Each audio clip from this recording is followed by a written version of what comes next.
గోవా అంటేనే ఒక పెద్ద కొంప, రంగుల ప్రపంచం, ఇడన్నీ దొరుకుతాయి. నీకేం కావాలన్నా బిట్టుండు కదా, మొత్తం చూసుకుంటాడు. మందు విందు చిందు, రాత్రి అయితే చాలు బిట్టు గుర్తొస్తాడు. పబ్బుల చిందు లేపిస్తాడు, 10 రకాల పబ్బులు చూపిస్తాడు. గడ్డపారే ఆహా అంటావు. మళ్ళీ గోవా బిట్టు వచ్చిండు, ఈసారి మీకు జాతరే. మన తెలుగోడే మొత్తం చూసుకుంటాడు. నువ్వు గోవా మొత్తం చూసినాక బిట్టుకి పైసలతో పాటు మీ ప్రేమని కల్పిస్తావు. సూపర్ రా బిట్టు అంటావు. మెమోరీస్తో ఇంటికి పోతావు. మీ బడ్జెట్లా సుఖమైన రూమ్లు కావాలా, బిట్టు ఉండు కదా, మొత్తం చూసుకుంటాడు. బెడ్ మీద వంటే బీచ్లో వన్నట్టుంటది.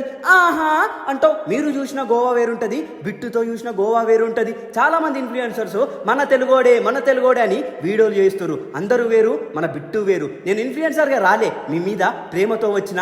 ఇంకోసారి మన తెలుగోలు గోవాలో మోసపోవద్దని వచ్చిన. ఇక్కడ పెద్ద పెద్ద వాష్రూమ్లు ఉంటాయి, ఒక్కొక్కటి బెడ్రూమ్ అంత ఉంటుంది, ఏమైనా చేసుకోవచ్చు. ఆహా అంటావు. దీంట్లో చాలా పెద్ద కిచెన్ ఉంటుంది, దాంట్లో ఫ్రిడ్జ్ ఉంటుంది, వండుకోనికే గ్యాస్